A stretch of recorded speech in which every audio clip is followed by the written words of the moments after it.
সালাম, নমস্কার, নমবোধ্যায়, শুভ সময় বন্ধুরা।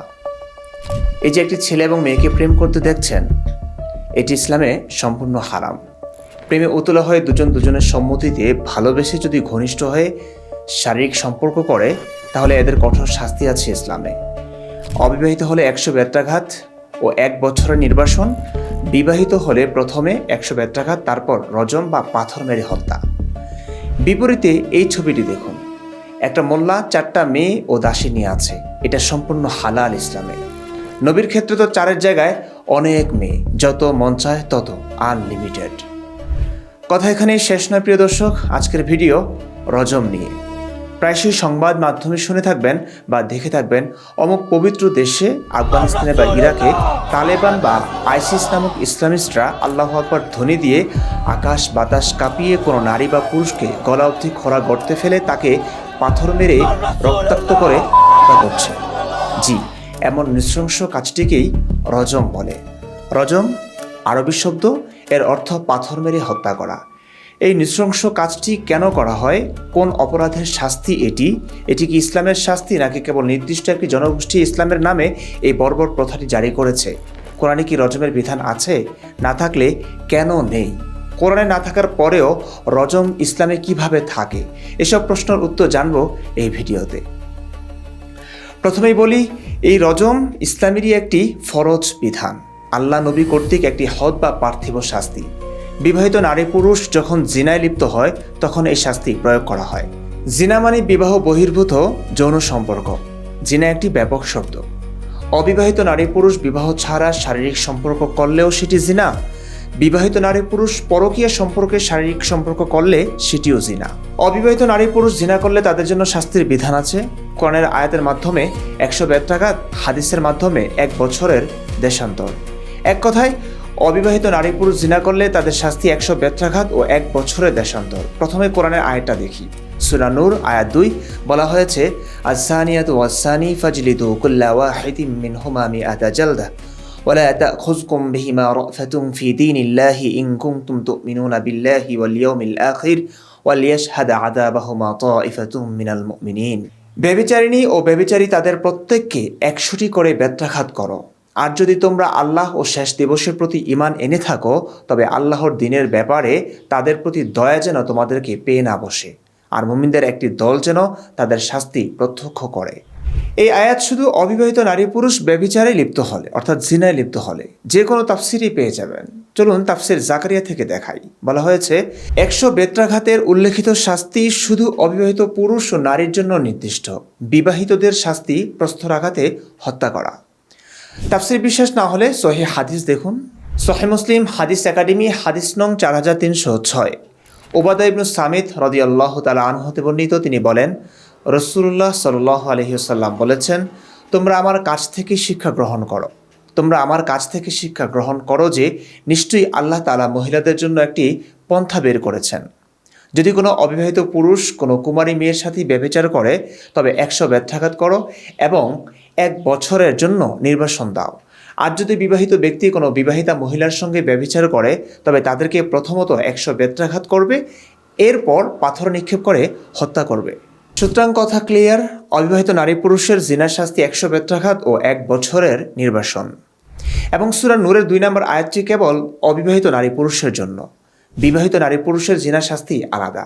সেটি হাদিস থেকে আমরা জানলাম, রজম বা প্রস্তরাঘাতে হত্যা। প্রশ্ন হলো, বিবাহিত নারী পুরুষ জিনা করলে যে রজম করতে হয়, এই গুরুতর বিধানটি কোরআনের কোন জায়গায় আছে? সোজা উত্তর, কোরআনের কোথাও নাই। তন্ন তন্ন করে খুঁজেও আপনি পাবেন না। তাহলে কি আয়াতটি নেই? শুধুমাত্র হাদিসের মাধ্যমেই এমন নৃশংস বর্বর গুরুত্বপূর্ণ বিধানটি পালিত হয়?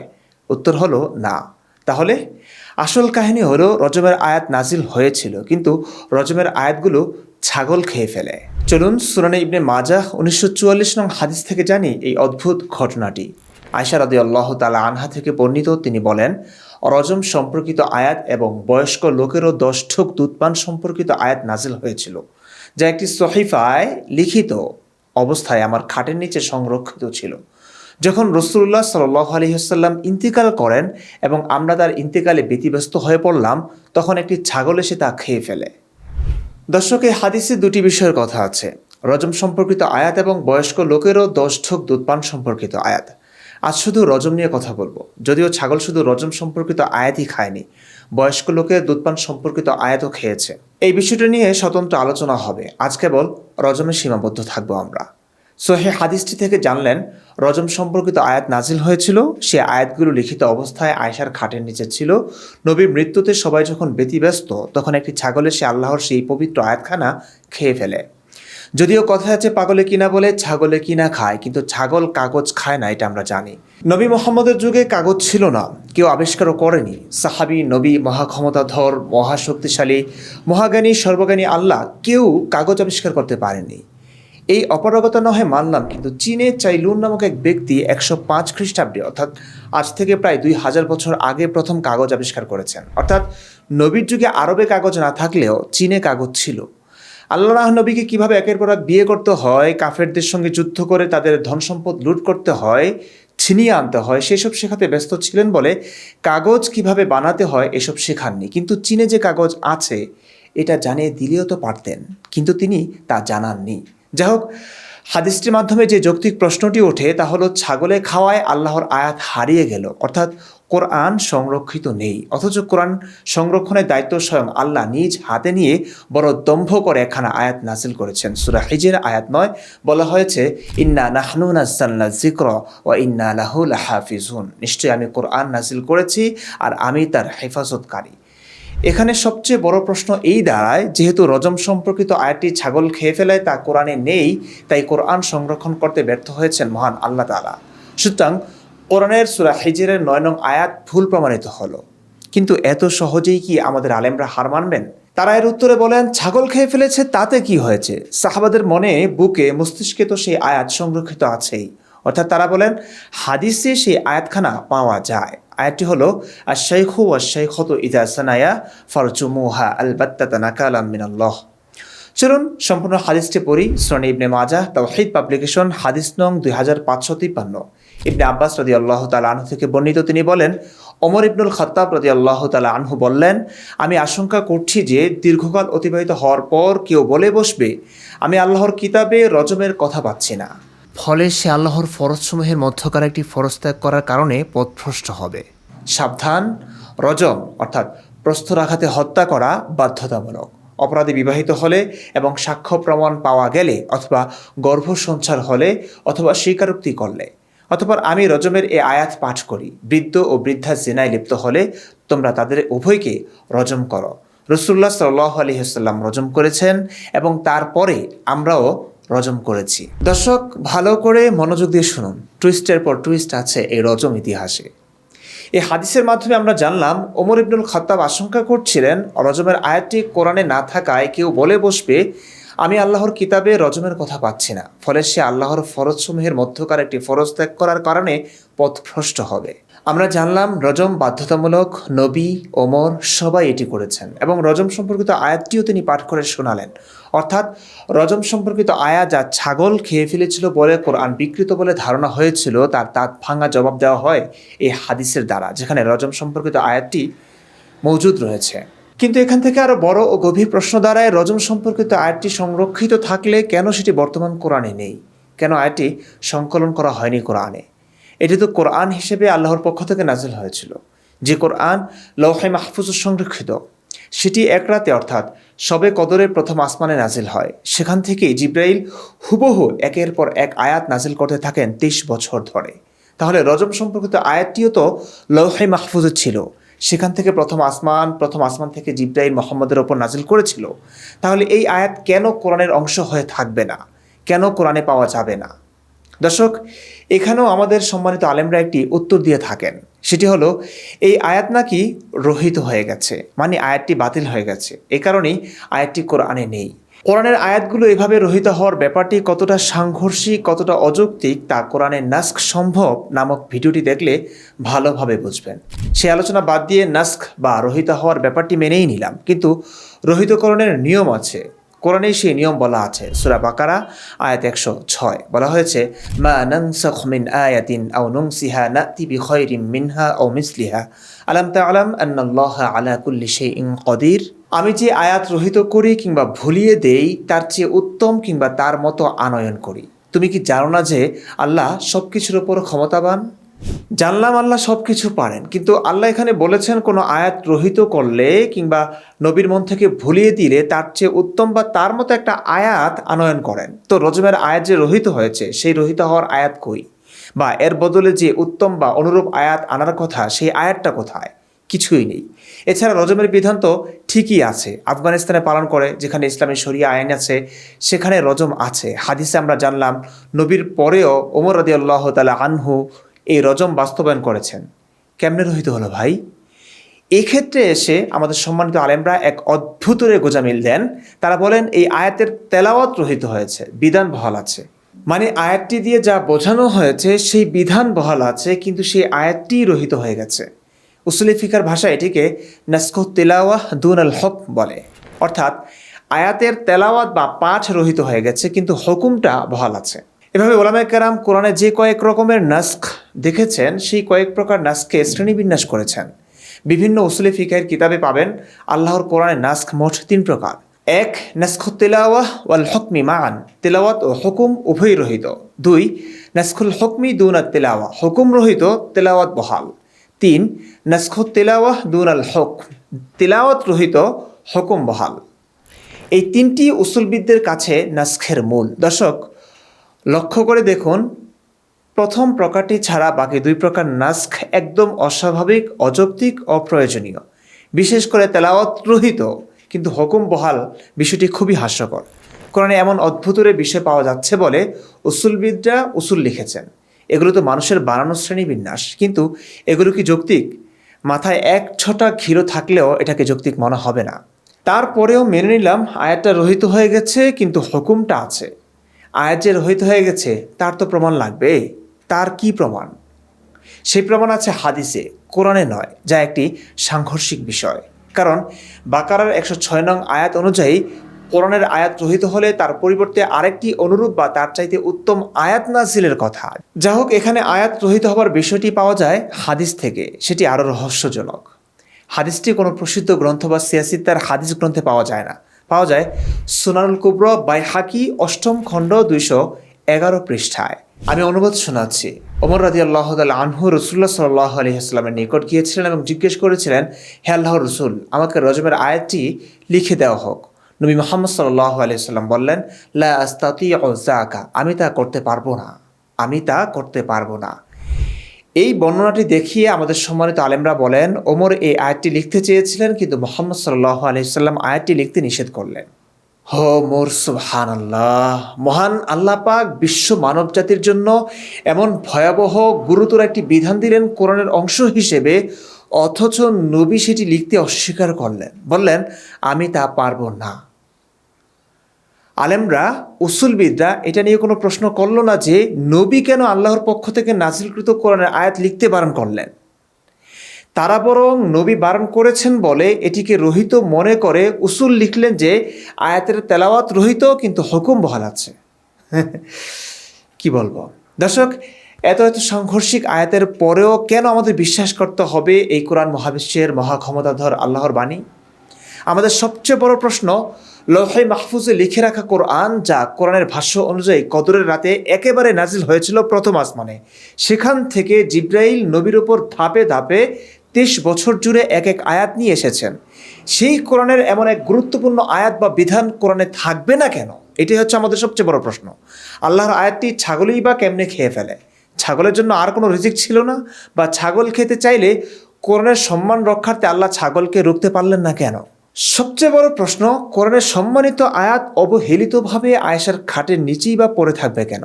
ছাগল খেয়ে ফেলে এমন জায়গায় কেন থাকবে কোরআনের সম্মানিত আয়াত? এসব প্রশ্নের উত্তর সম্পূর্ণ ভিডিও দেখলে পাবেন। রহস্যের জট একটু একটু করে উন্মোচিত হতে থাকবে আপনার কাছে। যা হোক, ছাগলে খাবার পরেও বলা হয় আয়াতটি সংরক্ষিত আছে হাদিসে, কিন্তু সেটি তো কোরআনের আয়াত, আল্লাহ জিবরিলের মাধ্যমে নাজিল করেছিলেন। সেটি হাদিসে থাকবে কেন? কোরআনে কেন থাকবে না? কোরআন না থাকার কারণ বলা হয় তেলাওয়াত রহিত হয়ে গেছে। কে রহিত করেছে তার প্রমাণ নেই। হাদিস থেকে জানা যায় নবী তা লিখতে বারণ করেছেন কোরআন হিসেবে। প্রশ্ন হলো, নবী কেন রজম সম্পর্কিত আয়াত লিখতে বারণ করবেন? এই প্রশ্নের উত্তর পাইনি আমরা, নেই। কোনো আলেমের কাছেই পাইনি এর কোনো সদুত্তর। উন্নত মানের কোনো গোজামিল বিশেষজ্ঞ এখানে বলতে পারেন যে এটা আল্লাহ তাআলার পরীক্ষা। তিনি জানতে চান কোরআনে উল্লেখ না থাকবার পরেও বান্দা এতে বিশ্বাস করেন কিনা, এই বর্বর নৃশংস বিধান মেনে নেন কিনা। এমন উন্নত গোজামিলের আসলে উত্তর দেওয়ার প্রয়োজন পড়ে না। এরা কোনোভাবেই বিশ্বাস নষ্ট করতে চাইবে না। দেখুন, ব্যাপারটা এমন হয়ে গেল, পরীক্ষক পরীক্ষার প্রশ্নপত্রে প্রশ্ন না দিয়েই চাইলেন যেন শিক্ষার্থী এই প্রশ্নের উত্তর পরীক্ষার খাতায় লিখে দেয়। এটা কি পরিমাণ হাস্যকর তা বলার অপেক্ষায় রাখে না। ধর্মকে বাঁচাবার কি আকুল অপচেষ্টা! কিন্তু এত কিছুর পরেও কি ধর্মকে বাঁচানো যায়? প্রশ্ন থেকেই যায়, নবী কেন রজমের আয়াতটি ওমরকে লিখতে বারণ করলেন? এই প্রশ্নের উত্তর অনুসন্ধানে বেরিয়ে আসবে এমন তথ্য যা আপনি হয়তো শুনতে একদম প্রস্তুত নন। তো চলুন অনুসন্ধান করি নবী কেন রজমের আয়াতটি কোরআনে লিখালেন না। এর আগে জানতে হবে রজমের বিধানটি ইসলামে কিভাবে এলো। চলুন বুখারী থেকে একটি হাদিস পড়ে শোনাই। সহিহ বুখারী হাদিস নং 6841। আব্দুল্লাহ ইবনে ওমর রাদিয়াল্লাহু আনহু হতে বর্ণিত, তিনি বলেন, ইহুদিরা রাসূলুল্লাহ সাল্লাল্লাহু আলাইহি ওয়াসাল্লামের কাছে এসে জানালো তাদের একজন পুরুষ ও একজন নারী জিনা করেছে। তখন রাসূলুল্লাহ সাল্লাল্লাহু আলাইহি ওয়াসাল্লাম তাদেরকে জিজ্ঞেস করলেন যে তোমরা তাওরাতে রজম সম্পর্কে কি পাচ্ছ? তারা বলল তাদেরকে অপমান ও ব্যত্রাঘাত করা হয়। আব্দুল্লাহ ইবনে সালাম রাদিয়াল্লাহু তাআলা আনহু বললেন, তোমরা মিথ্যে বলেছ, তাওরাতে অবশ্যই রজমের কথা আছে। তারা তাওরাত নিয়ে এলো এবং তা খুলল, আর তাদের একজন রজমের আয়াতের উপর হাত রেখে দিয়ে তার অগ্রপশ্চাৎ পাঠ করল। তখন আব্দুল্লাহ ইবনু সালাম রাদিয়াল্লাহু তাআলা আনহু বললেন, তোমার হাত উঠাও। সে হাত উঠালে দেখা গেল তাতে রজমের আয়াত ঠিকই আছে। তারা বলল, আব্দুল্লাহ ইবনে সালাম সত্যই বলেছেন, হে মুহাম্মদ, তাতে রজমের আয়াত রয়েছে। তখন রাসূলুল্লাহ সাল্লাল্লাহু আলাইহি ওয়াসাল্লাম তাদের উভয়ের ব্যাপারে আদেশ করলেন এবং তাদের উভয়কে রজম করা হলো। আমি দেখলাম পুরুষটি নারীটির ওপর উপুর হয়ে আছে, সে তাকে পাথরের আঘাত হতে রক্ষা করছে। দর্শক, আপনারা জানলেন ইহুদিদের কেউ জিনা করায়, তারা মুহাম্মদের কাছে এসে সেটি বললে মুহাম্মদ জিজ্ঞেস করলেন, তোমরা তাওরাতে রজম সম্পর্কে কি পাচ্ছ? তার মানে মুহাম্মদ রজমের কথা শুনেছেন কিন্তু নিশ্চিত ছিলেন না। ইহুদিরা রজমের মতো বর্বর বিধানটিকে লুকানোর চেষ্টা করলো। পাথর মেরে হত্যার কথা না বলে তারা বলল তাদেরকে অপমান ও বেত্রাঘাত করা হয়, অর্থাৎ বেত্রাঘাতের বিষয়টিও ইহুদিদের থেকে কপি করা। যা হোক, তখন মুহাম্মদের শিক্ষিত সাহাবী আব্দুল্লাহ ইবনু সালাম রাদিয়াল্লাহু তাআলা আনহু, যিনি তাওরাত পড়েছিলেন, তিনি বললেন, তোমরা মিথ্যা বলছো, তাওরাতে রজমের আয়াত আছে। এরপর নবী ইহুদি দুজনকে রজম করবার নির্দেশ দিলে তাদেরকে রজম করে হত্যা করা হয়। একটি ধর্ম যেহেতু বানালেনি, সেই ধর্মে বিধানিষেধ তো লাগবেই। লোকসমাজের চাহিদার কারণেই এটি জরুরি ছিল। নিজেকে যখন নবী দাবি করেছেন, তখন সাধারণ মানুষও কোনো অন্যায় করলে নবীর কাছে নিয়ে আসতেন বিচার চাইতে। বিচার কিভাবে করবেন জানতে তো হবে। সেই জানাটাই নবী জেনেছেন আগের ধর্মগ্রন্থগুলো থেকে, ইহুদি আলেমদের মুখ থেকে শুনে শুনে। সুনানে আবু দাউদ 4448 নং হাদিসটি আরও স্পষ্ট করে। আল বারাআহ ইবনু আযিব রাদিয়াল্লাহু তাআলা আনহু সূত্রে বর্ণিত, তিনি বলেন, বেত্রাঘাতকৃত জনৈক ইহুদির মুখমণ্ডল কালিমালিপ্ত করে রাসূলুল্লাহ সাল্লাল্লাহু আলাইহি ওয়াসাল্লামের পাশ দিয়ে নিয়ে যাওয়া হচ্ছিল। তিনি তাদের ডেকে প্রশ্ন করলেন, তোমরা কি জিনাকারীর এরূপ শাস্তির হুকুম পেয়েছ? তারা বলল, হ্যাঁ।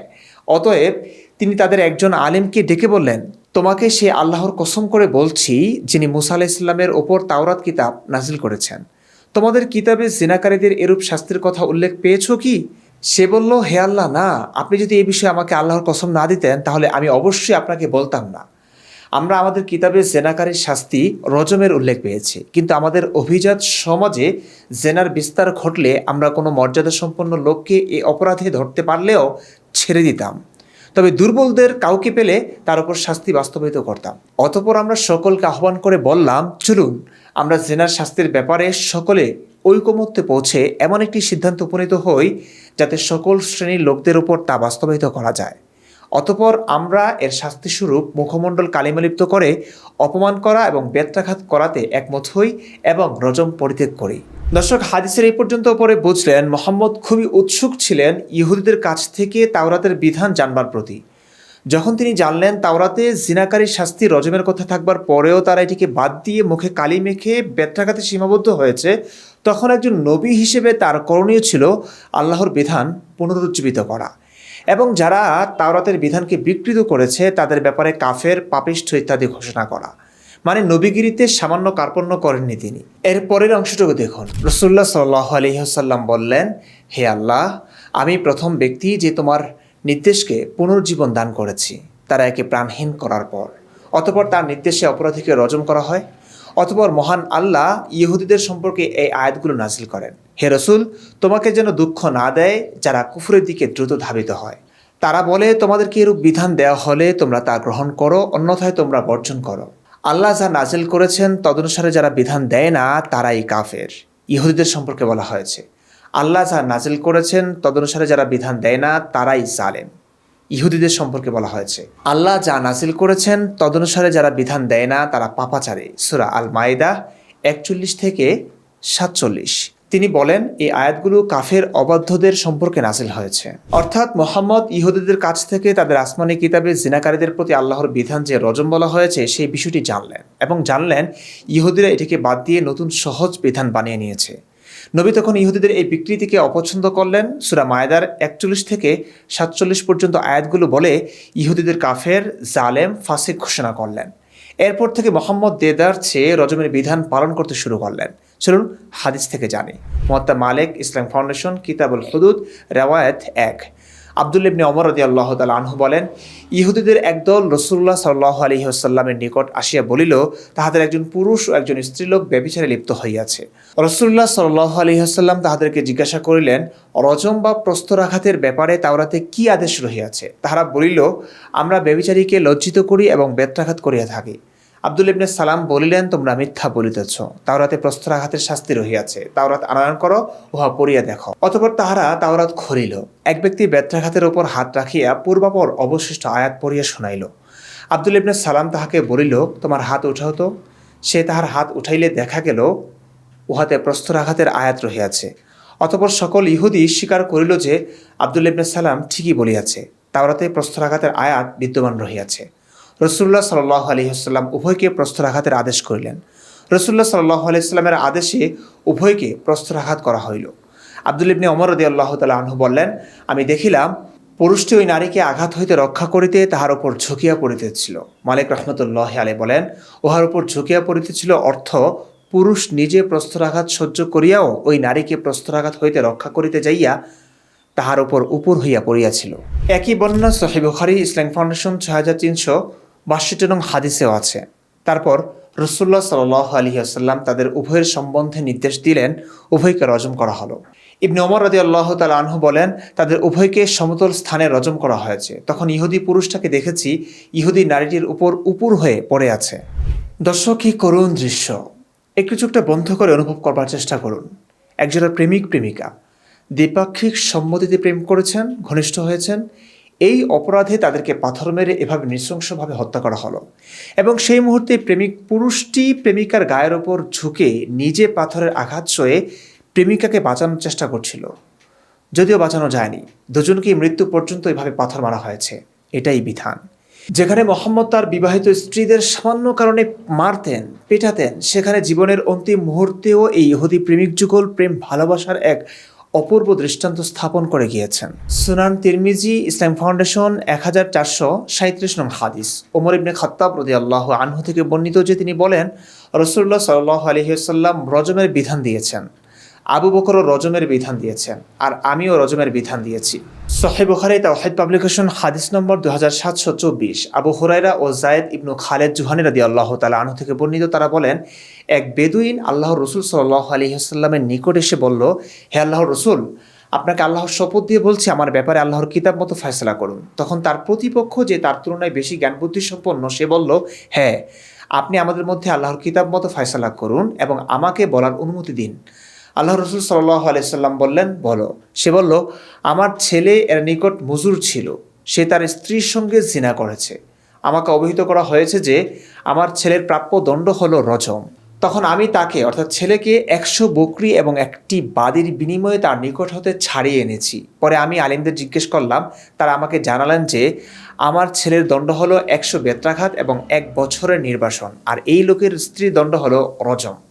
আল্লাহ রসুল সাল্লাল্লাহু আলাইহি সাল্লাম বললেন, যার হাতে আমার প্রাণ, তার কসম, অবশ্যই আমি তোমাদের মধ্যে আল্লাহর কিতাব অনুযায়ী ফয়সালা করব।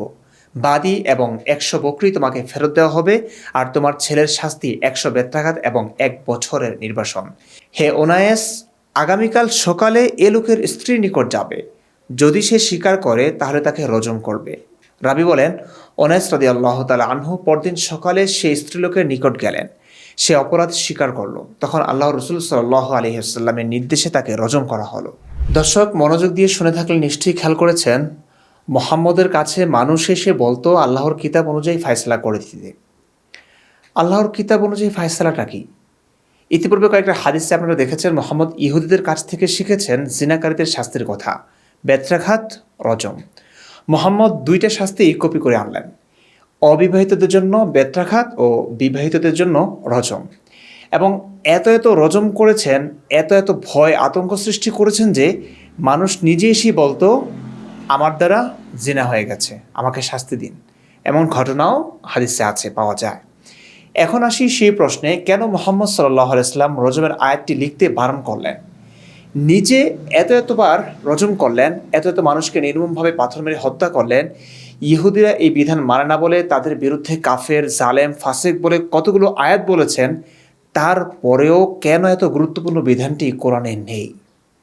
এর তো জানতে হলে আপনাকে সর্বপ্রথম একটি হাদিসের প্রতি দৃষ্টি আকর্ষণ করব। সহিহ বুখারী তাওহীদ পাবলিকেশন হাদিস নং 6813, শাইবানী রহমতুল্লাহ আলাইহি হতে বর্ণিত। তিনি বলেন, আমি আব্দুল্লাহ ইবনে আওফা রাদিয়াল্লাহু তাআলা আনহুকে জিজ্ঞেস করলাম, রাসূলুল্লাহ সাল্লাল্লাহু আলাইহি ওয়াসাল্লাম পাথর মেরে হত্যা করেছেন কি? তিনি উত্তর দিলেন, হ্যাঁ। আমি বললাম, সূরা নূরের আগে না পরে? তিনি বললেন, আমি জানি না। দর্শক লক্ষ্য করুন, শাইবানী আব্দুল্লাহ ইবনে আবু আওফাকে জিজ্ঞেস করলেন নবী রজম করেছেন কিনা। উত্তরে আব্দুল্লাহ হ্যাঁ বলেছেন। এর পরের প্রশ্নটি খুবই গুরুত্বপূর্ণ। তিনি প্রশ্ন করলেন, সূরা নূরের আগে না পরে? এই প্রশ্নটি কেন করা হলো? সূরা নূরের সাথে রজম করা না করার কি সম্পর্ক? হ্যাঁ, এক গভীর ও রহস্যময় সম্পর্ক আছে। সূরা নূরেই অবিবাহিত জিনাকারীদের শাস্তি 100 বেত্রাঘাতের কথা উল্লেখ আছে, রজমের আয়াত নেই। যদিও রজমের আয়াত মুহাম্মদ শুনিয়েছিলেন লোকদের, যেটি আপনারা হাদিসে দেখলেন, কিন্তু লিখতে বারণ করেছিলেন। সূরা নূরের 11 থেকে 26 আয়াত পর্যন্ত ইফকের ঘটনা বর্ণিত হয়েছে। ইফক মানে অপবাদ। সম্পূর্ণ বিস্তারিত আলোচনা করতে গেলে স্বতন্ত্র একটি ভিডিও করা লাগবে, আমি করব, কিন্তু এখানে শুধু রেফারেন্সগুলো বলে দিয়ে ঘটনার সারসংক্ষেপ বলছি। সহিহ বুখারী ইসলাম ফাউন্ডেশন 3835 নং হাদিসে, অর্থাৎ আয়েশা রাদিয়াল্লাহু তাআলা আনহা থেকে বর্ণিত হাদিসে এই ঘটনাটি বর্ণিত হয়েছে। মুহাম্মদ কোনো যুদ্ধে গেলে স্ত্রীদের মাঝে লটারি করতেন, যার নাম আসতো তাকে সফর সঙ্গী বানাতেন। এভাবে এক যুদ্ধে, অর্থাৎ মোরাইসির যুদ্ধে আয়েশাকে নিয়ে গেলেন। মোরাইসি স্থানের নাম। এই স্থানে যাদের সাথে যুদ্ধ হয়েছে তারা হলো বনু মুস্তালিক। তাই এই যুদ্ধকে স্থানের দিকে লক্ষ্য করে মোরাইসি যুদ্ধ ও গোত্রের দিকে লক্ষ্য করে বনু মুস্তালিক যুদ্ধ বলা হয়। যা হোক, যুদ্ধ শেষে ফিরবার সময় এক কাণ্ড ঘটে গেল। মুহাম্মদের দলবল স্থান ত্যাগ করে দূরে চলে গেল। আয়েশা রয়ে গেল আগের জায়গায়, অর্থাৎ আয়েশা যে উটের উপর ছিলেন সেই উটে আয়েশা আছেন, এই ভেবে সেই উটটি নিয়ে কাফেলা চলে গেছে। কিন্তু সেই উটের হাওদায় আয়েশা ছিলেন না। দীর্ঘ ঘটনা একদম সারসংক্ষেপ বলছি।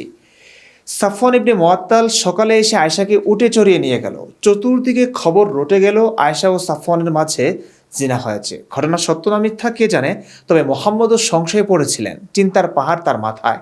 নবীর স্ত্রীর সাথে এক সাধারণ লোকের সম্পর্ক, তাও এমন ব্যক্তি যে মুহাম্মদের ঘরে আসা যাওয়া করত। মুহাম্মদ চিন্তিত ছিলেন। এই ঘটনা আলী সত্য মনে করেছিলেন, খুবই আত্মবিশ্বাসের সাথে। এমনকি তিনি আয়েশাকে তালাক দিতেও পরামর্শ দিয়েছিলেন নবীকে।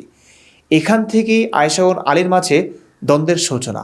জঙ্গে জামাল, যা আলী ও আয়েশার মাঝে সংঘটিত হয়েছে, সেই যুদ্ধে মুসলিমদের হাতে মুসলিম মারা গেছে প্রায় 20,000।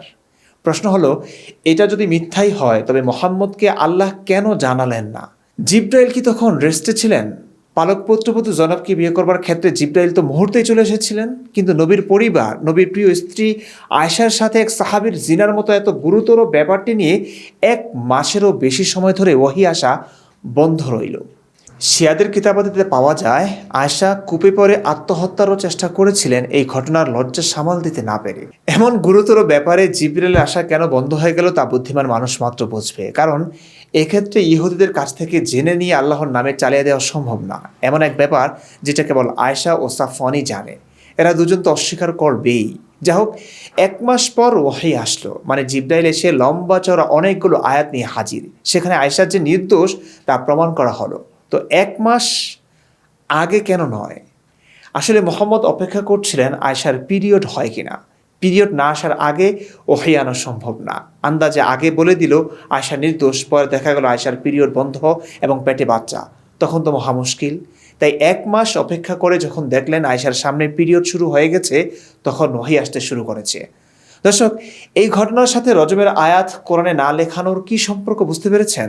নিজে তো অনেক মানুষকে তাদের প্রেমের জন্য পাথর মেরে হত্যা করলেন, যখন নিজের স্ত্রীর ব্যাপারে জিনার গুঞ্জন উঠল তখন তিনি সাবধান হলেন।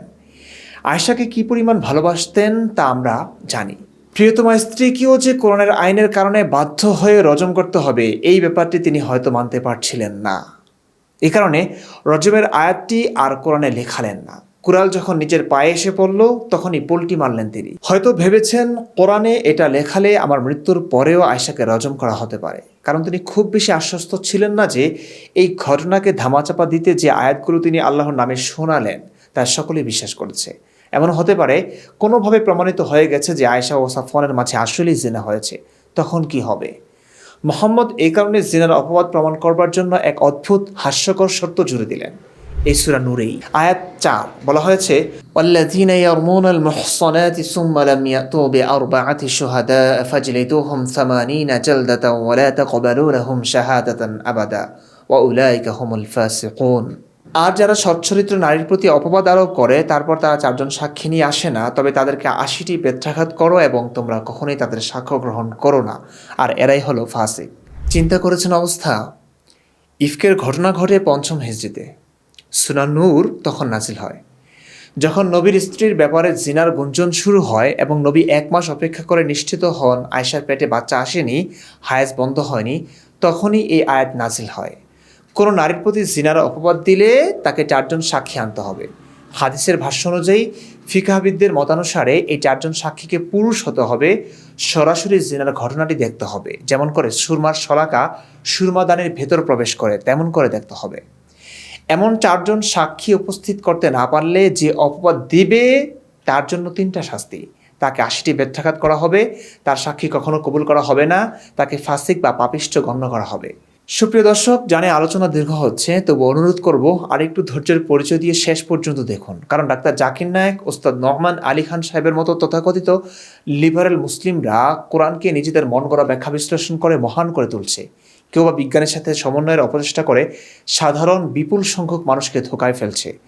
একটু ভাবুন তো, সূরা নূরের 4 নম্বর আয়াতটি কি শুধু নারীদের জন্য? পুরুষদের ব্যাপারে কি কেউ মিথ্যা অপবাদ দিতে পারে না? কিন্তু আয়াতে শুধু নারীদের কথা বলা হয়েছে। এসব উল্লেখ করে এই জ্ঞানপাপীরা বলবে ইসলাম নারীদের সম্মানের ব্যাপারে কতটা সজাগ ছিল। পুরুষের আগে নারীর কথাই বলা হয়েছে, বা পুরুষকে বাদ দিয়ে নারীর কথাই বলা হয়েছে। সুবহানাল্লাহ। তবু নাস্তিকরা বলবে ইসলাম নারীদের সম্মান দেয়নি ইত্যাদি। কথা তো ঠিক, এক্ষেত্রে শুধু নারীর কথাই বলা হয়েছে। সব ক্ষেত্রে ইসলাম পুরুষতান্ত্রিক হলেও এই ক্ষেত্রে ইসলাম নারীতান্ত্রিক। পুরুষের কথাই বলা হয়নি। কিছু অনুবাদে ব্রেকেটে পুরুষের কথাও লেখা হয়, সেটা মানুষের সংযোজন।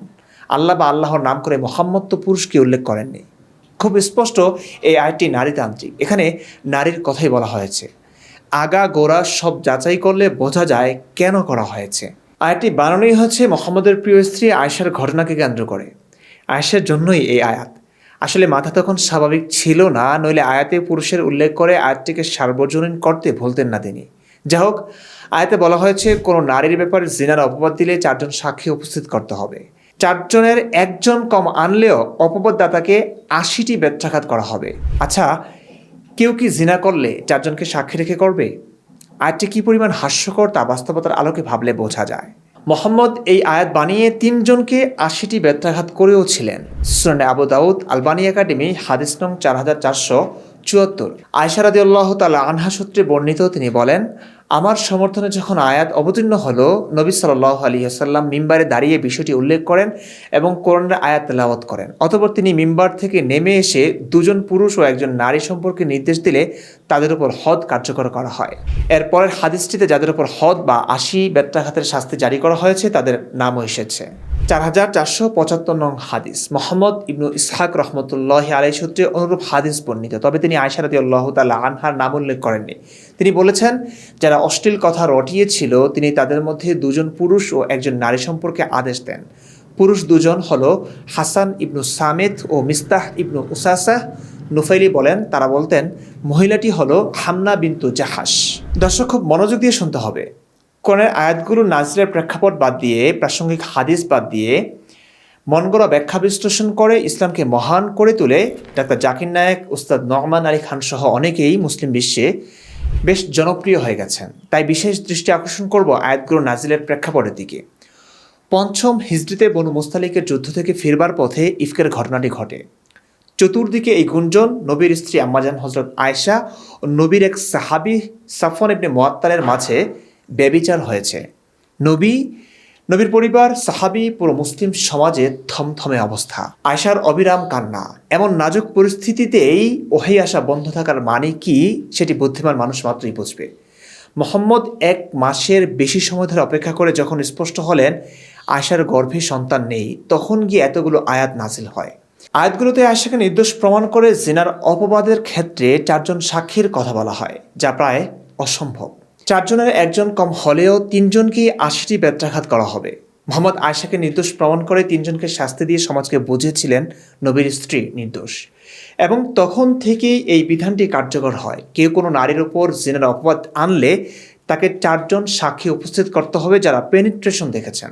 চিন্তা করুন, মোহাম্মদ নবী দাবি করবার পরে মক্কায় 13 বছর ও মদিনায় 10 বছর ছিলেন। মক্কার 13 বছরে এই গুরুত্বপূর্ণ বিধানটি নাজিল করা হলো না। এখানে না হয় বলা হবে মক্কায় তো নবী ও তার বাহিনী ক্ষমতাসীন ছিলেন না, তাই তখন শাস্তি প্রয়োগের প্রশ্নই আসে না। কিন্তু মদিনায় তো মোহাম্মদ শাসক হিসেবেই ছিলেন। 5 বছর কেটে গেলেও কেন এত গুরুত্বপূর্ণ বিধানটি নাজিল করা হলো না? সবচেয়ে বড় প্রশ্ন এটি। 5 বছর নাজিল হলেও কেন নিজের পরিবারের ক্ষেত্রে যখন অপবাদ রটল তখনই প্রয়োজন অনুভব করলেন আল্লাহ এই আয়াত নাজিল করবার? এর আগে আল্লাহর মনে ছিল না নারীদের সম্মান অনেক বেশি, তাদের ব্যাপারে জিনার অপবাদ দাদার ক্ষেত্রে কঠোরতার প্রয়োগ জরুরি? নিজের ক্ষেত্রে যখন কোনো ঘটনা ঘটেছিল তখনই নিজের স্বার্থে আয়াতগুলো বানানো হয়েছিল। এটা যে কেউ বুঝবে গভীর অধ্যয়ন করলে। নবীর স্ত্রী আয়েশা নিজেও কোনো এক প্রসঙ্গে নবীকে বলেছিলেন, আমি দেখছি যে আপনি যা ইচ্ছা করেন আপনার রব তাই শীঘ্র পূরণ করে দেন। অর্থাৎ নবীর আল্লাহ কেবল নবীর ইচ্ছা পূরণেই ব্যতিব্যস্ত থাকেন। যা হোক, প্রশ্ন আসে নবী নিজেই কিন্তু এই বিধান লঙ্ঘন করেছেন। নবীর এক দাসীর সাথে এক পুরুষের দুষ্টু সম্পর্ক শুনে 4 জন সাক্ষীর কথা ভুলে গেছেন বেমালুম।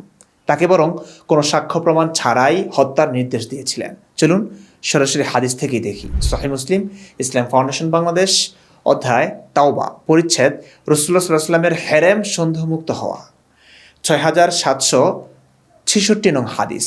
আনাস রাদিয়াল্লাহু তাআলা আনহু থেকে বর্ণিত, তিনি বলেন, রাসূলুল্লাহ সাল্লাল্লাহু আলাইহি ওয়াসাল্লামের উম্মে ওয়ালাদের সাথে এক ব্যক্তির প্রতি অপবাদ উত্থাপিত হয়। তখন রাসূলুল্লাহ সাল্লাল্লাহু আলাইহি ওয়াসাল্লাম আলী রাদিয়াল্লাহু তাআলা আনহুকে বললেন, যাও তার গর্দান উড়িয়ে দাও। আলী রাদিয়াল্লাহু তাআলা আনহু তার নিকট গিয়ে দেখলেন সে কূপের মধ্যে শরীর শীতল করছে। আলী রাদিয়াল্লাহু তাআলা আনহু তাকে বললেন, বেরিয়ে আসো। সে আলী রাদিয়াল্লাহু তাআলা আনহুর দিকে হাত বাড়িয়ে দিল। তিনি তাকে বের করলেন এবং দেখলেন তার পুরুষাঙ্গ কর্তৃত, তার লিঙ্গ নেই। তখন আলী রাদিয়াল্লাহু তাআলা আনহু তাকে হত্যা করা থেকে বিরত থাকলেন। তারপর তিনি নবী সাল্লাল্লাহু আলাইহি ওয়াসাল্লামের নিকট এসে বললেন, ইয়া রাসূলুল্লাহ, সে তো লিঙ্গ কর্তৃত, তার তো লিঙ্গ নেই। দর্শক, ঘটনাটি ভালো করে খেয়াল করুন। নবীর উম্মে ওয়ালাদের সাথে এক ব্যক্তির অভিযোগ উত্থাপিত হয়। উম্মে ওয়ালাদ মানে তো বোঝেন সন্তানের মা, স্ত্রী নয়, সন্তানের মা, অর্থাৎ সেই দাসী যার গর্ভে মনিবের সন্তান হয়েছে। সে স্ত্রী না হলেও সন্তানের মা, তাই এই নামে ডাকা হয় উম্মে ওয়ালাদ বা সন্তানের মা। আর নবীর উম্মে ওয়ালাদ ছিলেন মারিয়া কিপ্তিয়া। তো মারিয়া কিপ্তিয়ার সাথে এক ব্যক্তির জিনার অপবাদ শুনে নবী তো দরকার ছিল 4 জন এমন সাক্ষী তলব করা যারা সরাসরি জিনা দেখেছেন। তা না করে তিনি আলীকে সেই ছেলেটির গর্দান উড়িয়ে দেওয়ার নির্দেশ দিলেন। ভাগ্যিস আলী তাকে গোসল অবস্থায় নগ্ন দেখে বুঝেছিলেন তার লিঙ্গই নেই, নইলে একটা নিরপরাধ মানুষের নির্মম মৃত্যু হতো। প্রশ্ন তো অনেক জাগে, এমন কর্তৃত লিঙ্গের মানুষের সাথে নবীর হেরেমের এক দাসীর সেক্স হয়েছে এমন অভিযোগ আনা হলে জিব্রাইল কই ছিল? নবীকে সব ক্ষেত্রেই যখন জিব্রাইল আল্লাহর পক্ষ থেকে সাহায্য করে, এই ক্ষেত্রে জিব্রাইল কেন তথ্য দিয়ে সাহায্য করলেন না? এসব কি স্পষ্ট করে না মুহাম্মদ নিজের সুবিধাতেই আয়াত বানাতেন? তার স্ত্রীর ক্ষেত্রে যখন জিনার অপবাদ আরোপিত হলো তখন 15-16টি দীর্ঘ আয়াত বানিয়ে কঠোর শর্ত জুড়ে দিলেন 4 জন সাক্ষী রাখবে, কারণ আয়েশা একে তো আবু বকরের কন্যা, এর ওপর অল্প বয়সী স্ত্রী, নবীর সবচাইতে প্রিয় স্ত্রী। ঘটনাটিও ব্যাপকভাবে মানুষ জেনেছে। নবীর নিজেরও সন্দেহ ছিল আয়েশার প্রতি, কারণ আলী রাদিয়াল্লাহু তাআলা আনহু পর্যন্ত আয়েশার বিরুদ্ধে ছিলেন। এছাড়াও সাফওয়ান নবীর ঘরে নবীর সাথে আসা যাওয়া করত। বিষয়টা সম্মানের ছিল। সাফওয়ানকে মারলেও এটা প্রমাণিত হয়ে যায় যে আয়েশার সাথে তার জিনা হয়েছে, যা নবী কোনোভাবেই মুসলিম বিশ্বকে জানাতে পারছিলেন না। এদিকে মারিয়া কিপ্তিয়া ছিল ব্যতিক্রম। সে দাসী, সম্মানের বিষয়টা এখানে ছিল না। তাই এখানে নবীর রাগটাই কাজ করেছে। শুনেছে যখন তার সঙ্গে জিনার অপবাদ, বাস তাকে গিয়ে হত্যা করে ফেলো, গর্দানটা উড়িয়ে দাও। দর্শক, এখানে একটি প্রশ্ন জাগে, মুহাম্মদ আসলে কি বিশ্বাস করতেন? তিনি যে আয়েশাকে সন্দেহ করেছিলেন তা তার 1 মাসের অপেক্ষা দিয়েই বোঝা গেছে। কিন্তু আয়েশার পিরিয়ড শুরু হয়েছে মানেই কি তিনি বুঝে নিয়েছিলেন আয়েশা নির্দোষ? না, এতটা নিরুপদ মোহাম্মদ ছিলেন না, কারণ তখন জন্ম নিয়ন্ত্রণ পদ্ধতি ছিল আজল। মোহাম্মদ যুদ্ধ করে কাফেরদের মা বোনদের দাসী বানিয়ে আনতেন, সেই দাসীদের সাথে সেক্স হালাল করেছিলেন। মোহাম্মদের সাহাবীরা দাসীদের সাথে সেক্স করবার ক্ষেত্রে একটি পদ্ধতি গ্রহণ করত, যার নাম আজল।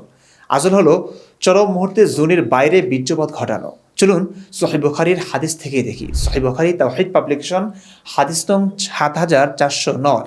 আবু সাঈদ খুদরি রাদিয়াল্লাহু তাআলা আনহু হতে বর্ণিত, তিনি বনী মুস্তালিক যুদ্ধ বিষয়ে বর্ণনা করেন যে মুসলিমগণ যুদ্ধে কতকগুলো বন্দিনী লাভ করলেন। এরপর তারা এদেরকে ভোগ করতে চাইলেন। আবার তারা যেন গর্ভবতী হয়ে না পড়ে সে ইচ্ছাও তারা করছিলেন। তাই তারা নবী সাল্লাল্লাহু আলাইহি ওয়াসাল্লামকে আজল বিষয়ে জিজ্ঞেস করলেন। নবী সাল্লাল্লাহু আলাইহি ওয়াসাল্লাম বললেন, এতে তোমাদের কোনো লাভ নাই, কারণ আল্লাহ কিয়ামত পর্যন্ত যত জীবন সৃষ্টি করবেন তা সবই লিখে রেখেছেন। দর্শক, এখানে আজল করাকে তিনি নিষেধ করেননি। আরও স্পষ্ট হবে সহিহ বুখারীর ব্যাখ্যা গ্রন্থ সহজ নসরুল বারী থেকে। সহজ নসরুল বারী শরহে সহিহ বুখারী 11তম খণ্ড, আরবি বাংলা সহজ তর্জমা ও বিস্তারিত ব্যাখ্যা বিশ্লেষণ, হযরত মাওলানা মোহাম্মদ ওসমান গনি আল কাউসার প্রকাশনী, পৃষ্ঠা 507 থেকে 508।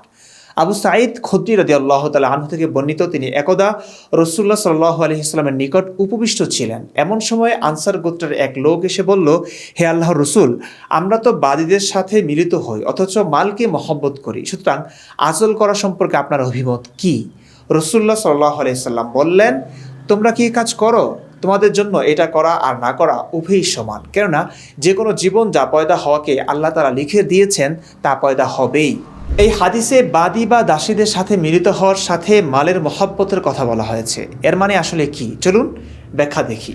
অর্থাৎ আমরা যদি বাদীর সাথে আজল না করি তাহলে বাদী উম্মে ওয়ালাদ হয়ে যাওয়ার আশঙ্কা রয়েছে, অথচ আমাদের মালের প্রতি মহব্বত আছে। আমরা তাকে বিক্রয় করে তার মূল্য দ্বারা উপকৃত হতে চাই, কিন্তু উম্মে ওয়ালাদ হয়ে গেলে তাকে বিক্রয় করতে পারবো না। এজন্য আমরা বাদীর সাথে আজল করতে চাই, যাতে বাদীর গর্ভসঞ্চার না হয়। সুতরাং এই বিষয়ে আপনি কি বলেন? দর্শক, আপনারা জানলেন দাসীদের সাথে সহবাসে যদি দাসীর পেটে বাচ্চা চলে আসে তাহলে এতে নবীর সাহাবীদের সমস্যা হতো, কারণ বাচ্চার মা হয়ে গেলে রূপলাবণ্য কমে যাবে, এতে বাজার দর কমে যাবে বা একদমই বিক্রি করতে পারবে না। কিন্তু তাদের তো সম্পদ দরকার। দাসীটিকে ভোগ শেষে তাকে যেন বাজারে বিক্রি করে সম্পদ অর্জন করতে পারে, সেই আশা ছিল নবীর সাহাবীদের। একদিকে দাসীটিকে ভোগও করতেন, অপরদিকে ভোগ শেষে দাসীকে গর্ভবতী না বানিয়ে চড়া দামে বিক্রি করে বিপুল পরিমাণ অর্থ হাসিল করতে চাইতেন। দর্শক, এবার প্রসঙ্গে আসি। মুহাম্মদ তো আজল সম্পর্কে জানতেন। এমন তো হতেই পারে আয়েশা ও সাফওয়ান আজল করেছেন বলে আয়েশা গর্ভবতী হয়নি।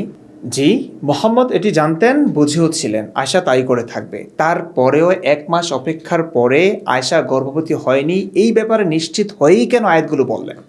এর কারণ খুব স্পষ্ট। মুহাম্মদ যদি আগেই আয়েশাকে নির্দোষ বলে দিয়ে আয়াতগুলো বলতেন, এতে একটা আশঙ্কা ছিল, যদি আয়াত বলবার পরে আয়েশা গর্ভবতী হয়ে যায়। মুহাম্মদ তো নিশ্চিত ছিলেন না যে আয়েশা আজল করেছেন কিনা। এই 1 মাস অপেক্ষা করে স্পষ্ট হয়ে আয়েশাকে নির্দোষ প্রমাণ করে আয়াতগুলো বানালেন। না হয় মানুষ বুঝে যেত মুহাম্মদের আয়াত মিথ্যে প্রমাণিত হয়েছে। আল্লাহ বললেন আয়েশা নির্দোষ, অথচ তার গর্ভে জিনার সন্তান। দর্শক, আমাদের মূল আলোচনা এবার রজমে ফিরে যায়। মুহাম্মদ কেন রজমের আয়াতটি কোরআনে লেখালেন না? মুহাম্মদ আশঙ্কা করেছিলেন রজমের আয়াত লিখিয়ে ফেললে তার নিজের প্রিয় স্ত্রী আয়েশাই মারা পড়তে পারে। এই আশঙ্কাটি অসম্ভব ছিল না, কারণ আয়েশার বিরুদ্ধে ছিল নবীর জামাতা আলী রাদিয়াল্লাহু তাআলা আনহু।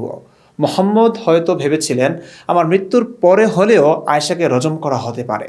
এই আশঙ্কাটি একদম অমূলক নয়, তার প্রমাণ শিয়াদের মন্তব্য। তারা মনে করে আয়েশা জিনাকারী। হুজুরের বক্তব্য শুনুন। এই রাফেজি শিয়ারা এইতে কারদান স্পষ্ট মনে করে এই আয়েশা রাদিয়াল্লাহু আনহার কারণে আলী খলিফা হতে পারেনি, খলিফা হয়েছে কে? আবু বকর। নাউজুবিল্লাহ, আস্তাগফিরুল্লাহ। 4 নম্বরটা হলো এই ফাতেমা রাদিয়াল্লাহু আনহা জেনা করেছিলেন, এতে কোনো সন্দেহ নাই। আস্তাগফিরুল্লাহ।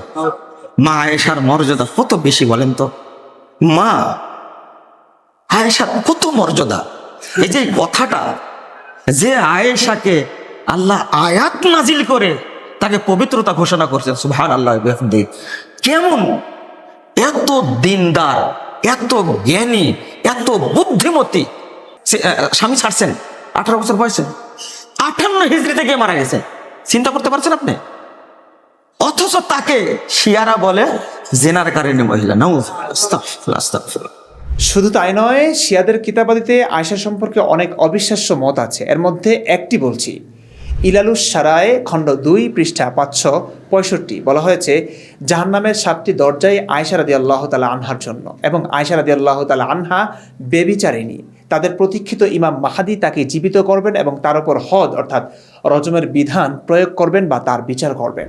দর্শক, শিয়ারা আয়েশাকে বেবিচারিণী কেন বলছেন এবং কেন আয়েশার মৃত্যুর 1000 বছর পরেও কবর থেকে তুলে আয়েশার লাশের উপর রজম করার কথা বলা হয়েছে?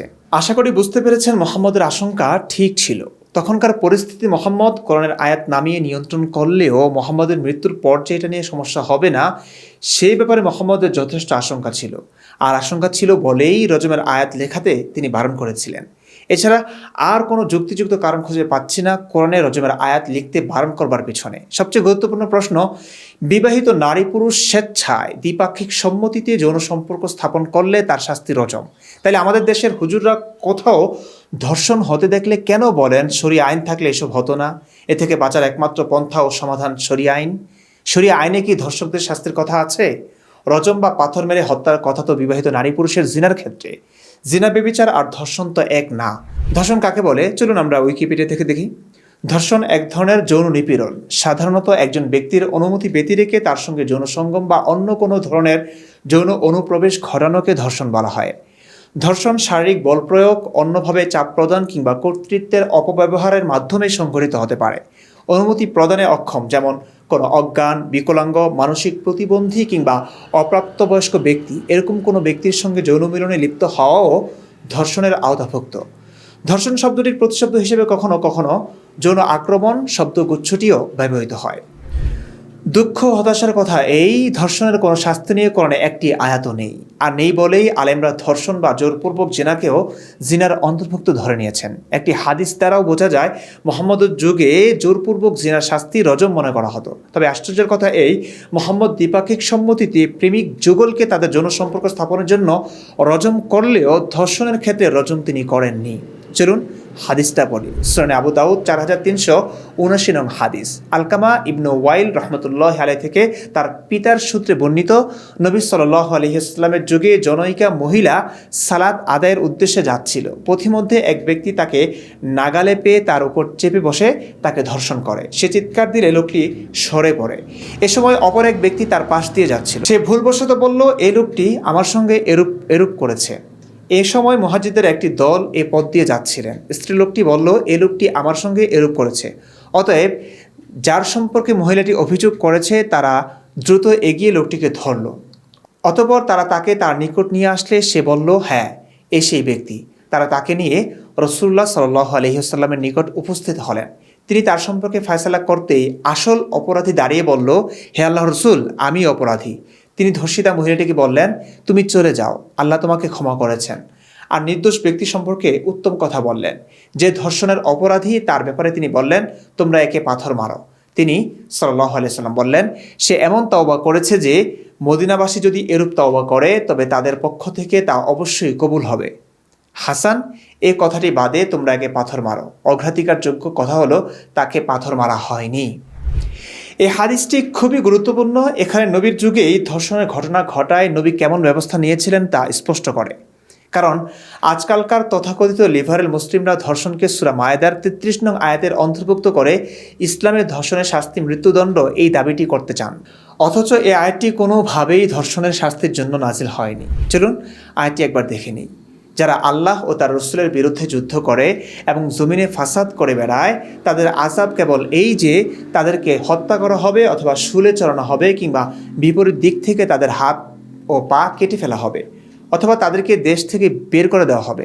এটি তাদের জন্য দুনিয়া লাঞ্ছনা এবং তাদের জন্য আখিরাতে রয়েছে মহা আযাব। এখানে অনেকে ধর্ষণকে জমিনে ফাসাদ বা সমাজে আতঙ্ক ও সন্ত্রাস সৃষ্টি করার অধীনে নিয়ে আসতে চান। এটা যে কেবল তাদের ব্যক্তিগত ধারণা, মন গড়া ব্যাখ্যা, তা এই হাদিসটি প্রমাণ করে এবং আয়াত নাজিলের প্রেক্ষাপট দেখলেই বোঝা যায়। এটি নিয়ে বিস্তারিত ভিডিও আসছে শীঘ্রই। দর্শক, সুদীর্ঘ আলোচনায় আমরা যা জানলাম, রজমের আয়াত মহান আল্লাহ তাআলার পক্ষ থেকে জিব্রাইল মুহাম্মদের কাছে নাজিল করেছিলেন। কোরআনের প্রতিটি আয়াত, শব্দ, বাক্য এক একটা জের জবর পেশ আল্লাহ সংরক্ষণ করবেন, এই প্রতিশ্রুতি আল্লাহ নিজেই দিয়েছেন সূরা হিজরের 9 নং আয়াতে। কিন্তু আমরা কোরআনে রজমের আয়াত খুঁজে পাচ্ছি না। এর কারণ হাদিস থেকে জানতে পারি, নবীর মৃত্যুর সময়ের ব্যস্ততায় আয়েশার খাটের নিচ থেকে একটি ছাগল এসে রজমের আয়াতটি খেয়ে ফেলে। আমাদের যৌক্তিক প্রশ্ন ছিল, আল্লাহর আয়াত ছাগল কেন খাবে? ছাগল খেয়ে ফেলে আয়াতটি কোরআনে থাকবে না, এতে কোরআন সংরক্ষিত নেই, এটাই বোঝা যাচ্ছে, যা একটি সাংঘর্ষিক ব্যাপার। এর উত্তরে বলা হয়েছে ছাগলের খেলেও আয়াতটি নাকি হাদিসে সংরক্ষিত আছে। আমাদের যৌক্তিক প্রশ্ন ছিল, জিব্রাইল তো আয়াতটি কোরআনের আয়াত হিসেবে নিয়ে এসেছিলেন, সেটি হাদিসে কেন থাকবে, কোরআনে কেন থাকবে না? উত্তরে বলা হয়েছে আয়াতটি নাকি রহিত হয়ে গেছে। আবার প্রশ্ন করা হয়েছে, আয়াত রহিত হলে মুহাম্মদের পরে ওমর, আবু বকর কেন রজমের বিধান কার্যকর করেছেন? তখন বলা হয়েছে, না, আয়াত রহিত হয়েছে মানে আয়াতের তেলাওয়াত বা পাঠ রহিত হয়েছে, কিন্তু হুকুম বা বিধান বহাল আছে। এই উত্তরটি কোনোভাবেই যুক্তিযুক্ত না, খুবই হাস্যকর। এছাড়া এটার কোনো প্রমাণ তারা কোরআন হাদিস থেকে দিতে পারেননি। কোরআন হাদিসে যেভাবে পেয়েছে সেভাবেই তারা মূলনীতি বানিয়েছে, সেই মূলনীতির কথাই তারা শুনিয়েছেন। তারপরেও তর্কের খাতিরে মেনে নিলাম এই আয়াতের হুকুম বহাল আছে, তেলাওয়াত রহিত হয়েছে, কিন্তু তেলাওয়াত রহিত হবার দলিল কোথায়? উত্তরে বলা হয়েছে এক হাদিসের কথা। ওমর রাদিয়াল্লাহু তাআলা আনহু নাকি নবীর কাছে রজমের আয়াত লিখবার অনুমতি চেয়েছিলেন, মুহাম্মদ লিখতে বারণ করেছিলেন। এখানে আলেমদের বক্তব্য শেষ। অথচ এখান থেকেই সবচেয়ে বড় প্রশ্নটি তৈরি হয়, রজমের মতো ভয়াবহ গুরুতর বিধানটি কোরআনের আয়াত হিসেবে আল্লাহ নাজিল করলেন, অথচ সেটি কোরআনে লিখতে নবী বারণ করলেন কেন? আমরা আমাদের সম্মানিত আলেমদের কাছে এই কেনর কোনো উত্তর পাই না। কিন্তু কোরআন হাদিস ইতিহাসের আগাগোড়া ঘাটাঘাটি করলে এর কারণটি আমরা আন্দাজ করতে পারি। তা হলো মুহাম্মদের প্রিয় স্ত্রী আয়েশার নামেই ব্যভিচারের অপবাদ রটে যাওয়া। 5ম হিজরিতে বনু মুস্তালিক যুদ্ধ থেকে ফিরবার পথে আয়েশা ও সাফওয়ান ইবনে মুআত্তালের সাথে জিনার অপবাদ রটে। এই ঘটনা সত্য না মিথ্যা তা জানার শতভাগ নিশ্চিত কোনো উপায় নেই। তবে নবীর জামাতা আলীও এই ঘটনায় বিশ্বাসী ছিলেন। আয়েশাকে তালাক দেওয়ার পরামর্শ নবীকে দিয়েছিলেন আলী। এরপর থেকে আলী ও আয়েশার দ্বন্দ্ব শুরু, যা পরবর্তীতে জঙ্গে জামাল হিসেবে রূপ নেয় আর হাজার হাজার মুসলিম নিহত হয়। মুহাম্মদও কি আয়েশাকে সন্দেহ করেছিলেন? এর উত্তর মেলে মুহাম্মদের 1 মাস অপেক্ষা করা দ্বারা। মুহাম্মদ 1 মাস অপেক্ষা করে দেখছিলেন আয়েশার পিরিয়ড বন্ধ হয় কিনা। এর আগে আল্লাহর নামে আয়াত বানিয়ে আয়েশাকে নির্দোষ প্রমাণ করা যাচ্ছিল না যৌক্তিক কারণেই। পরবর্তীতে যদি দেখা যায় আয়েশার পেটে বাচ্চা, তখন মুহাম্মদ ও তার আল্লাহর পক্ষ থেকে নামিয়ে আনা আয়াত ভুল প্রমাণিত হবে। 1 মাস অপেক্ষার পর যখন দেখলেন আয়েশার পিরিয়ড হয়েছে, তখন তিনি আয়েশাকে নির্দোষ প্রমাণ করে সূরা নূরের বেশ কয়েকটি আয়াত বললেন এবং কোনো নারীর ব্যাপারে জিনার অপবাদ দিলে 4 জন সাক্ষী আনতে হবে, এই বিধানটিও শোনালেন। 4 জন সাক্ষী আনতে না পারলে অপবাদ দাতাদের 80টি বেত্রাঘাত করা হবে, এটিও বলা হয়েছে। এত কিছুর পরও হয়তো মুহাম্মদের আশঙ্কা ছিল কোনো এক সময়ে আয়েশা ও সাফওয়ানের জিনার ঘটনার সত্যতা বেরিয়ে আসতে পারে। তাই তিনি রজমের আয়াতটি কোরআনে লিখতে নিষেধ করেছিলেন, যাতে নিজের বানানো বিধানে নিজের প্রিয় মানুষেরও জীবন না যায়, নিজের বানানো গর্তে নিজেই না পড়ে যান। যদিও ওমর রাদিয়াল্লাহু তাআলা আনহু পর্যন্ত রজমের বিধানটি কোরআনে না থাকায় আক্ষেপ করে বলেছিলেন, আল্লাহর কিতাবে অতিরিক্ত করণ যদি আমি হারাম মনে না করতাম, তবে অবশ্যই আমি এই বিধানটি আল্লাহর কিতাবে লিখে দিতাম। কারণ আমি আশঙ্কা করি ভবিষ্যতে একদল লোক হয়তো এমন আসবে, তারা যখন রজমের বিধান আল্লাহর কিতাবে পাবে না, তখন তা অস্বীকার করে বসবে।